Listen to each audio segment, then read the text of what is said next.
Salam sejahtera bagi kita semua. Perkenalkan, nama saya Cinya Natasha Malau dengan NIM C0B023025 dari Program Studi Manajemen Pemasaran dari kelas D.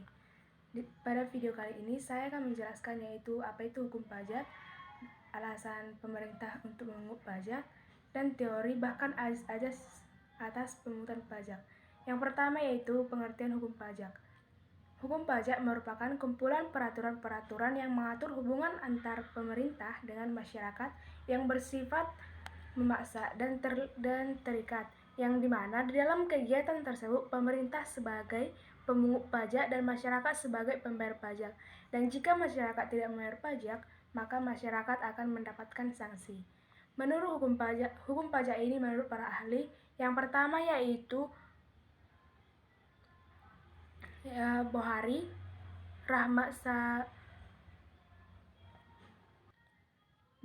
Santoso Broharjo, dan Rahmat Sansomitro. Menurut dari Santoso Broharjo ini bahwa hukum pajak merupakan aturan-aturan yang meliputi wewenang atau hak pemerintah dalam mengambil kekayaan seseorang dengan memberikan kembali kepada masyarakat melalui kas negara. Hukum pajak merupakan hukum publik yang mengatur hubungan orang pribadi atau badan hukum yang memiliki kewajiban untuk menunaikan pajak atau wajib pajak. Sedangkan menurut ahli Bohari bahwa hukum pajak ini merupakan kumpulan peraturan perundang-undangan yang mengatur rakyat selaku pihak yang membayar pajak dengan pemerintah selaku pemungut pajak. Dan menurut ahli Rahmat Sansomitro ini bahwa hukum pajak adalah kumpulan peraturan yang mengatur hubungan rakyat selaku pembayar pajak dengan pemerintah selaku pemungut pajak. Nah, itulah menurut para ahli tentang hukum pajak ini. Selanjutnya yaitu, apa sih alasan pemerintah untuk memungut pajak? Bahkan pertanyaan itu seringkali terdengar di telinga kita bahwa pemerintah ini salah-salah untuk memungut pajak, namun tidak. Ada beberapa hal alasan yang sangat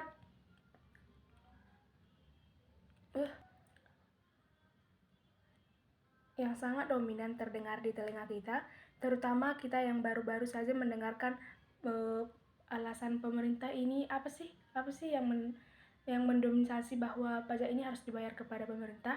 Nah, alasan pemerintah untuk memungut pajak yang paling dominan yaitu bahwa memungut pajak karena pajak dipungut akan digunakan untuk membiayai anggaran yang berkaitan dengan pembangunan dan kepentingan negara. Bukan hanya kepentingan pembangunan negara saja, bukan hanya pembangunan pemerintah saja, namun untuk kepentingan fasilitas umum, misalnya menyediakan fasilitas kesehatan, pendidikan, infrastruktur, dan layanan penting lainnya untuk mencapai tujuan bersama yakni kesejahteraan masyarakat. Nah, selanjutnya itu ada teori pemungutan pajak. Yang pertama yaitu teori asuransi. Teori asuransi merupakan teori pembayaran pajak dilakukan dengan menyamakan negara dengan perusahaan asuransi. Pembayar pajak menurut teori ini diharapkan membayar premi dalam perusahaan asuransi dengan harapan yang mendapatkan perlindungan dari kejadian tidak terduga di mana yang akan datang, yaitu konsumen. Singkatnya, pemerintah sebagai penanggung yang berkewajiban untuk menjamin dan melindungi keselamatan warganya. Sebaliknya, masyarakat sebagai pihak berkewajiban membayar pajak sebagai balas jasa atas perlindungan yang pemerintah berikan kepada masyarakat. Selanjutnya itu ada teori kepentingan. Teori kepentingan ini adalah semakin banyak individu menikmati jasa dari pekerjaan pemerintah, maka semakin besar juga pajaknya.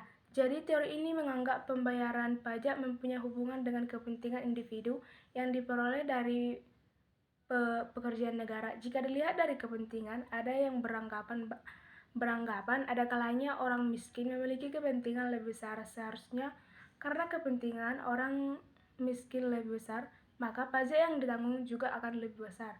Oleh sebab itu, teori ini seringkali atau tidak dipergunakan lagi di kehidupan masyarakat.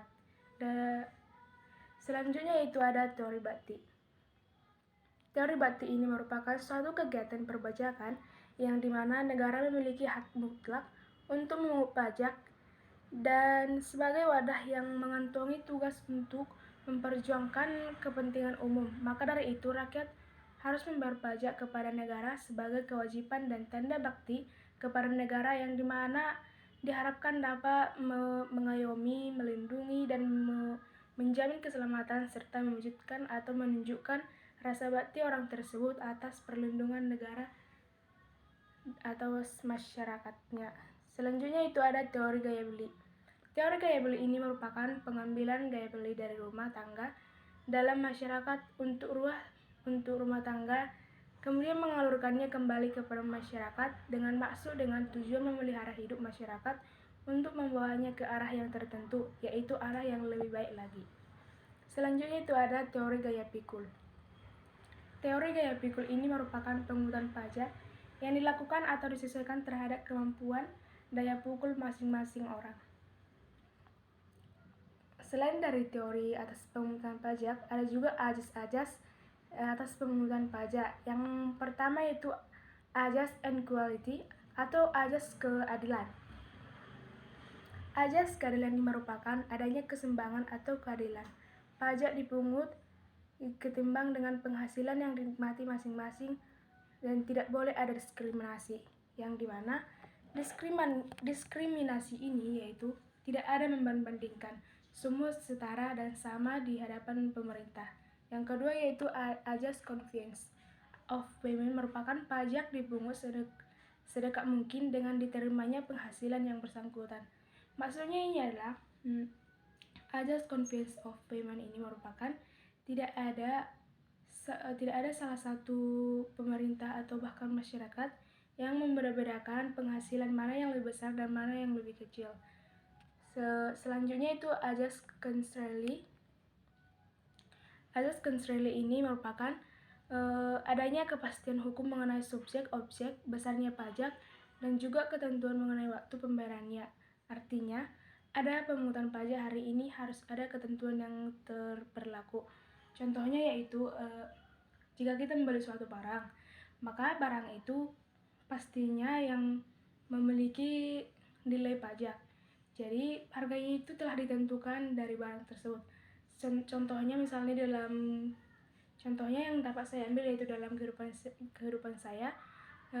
Contohnya kita membeli kendaraan bermotor, yang dimana kendaraan bermotor ini memiliki hak nilai pajak yang maksimalnya itu ada 6 tahun, ada 7 tahun, dan bahkan selebihnya. Jadi kita harus membayar pajak ini setiap tahun. Di dalam membayar pajak ini tidak boleh lebih dari 7 tahun kalau nilai pajak itu 7 tahun. Oke, selanjutnya itu ada ajas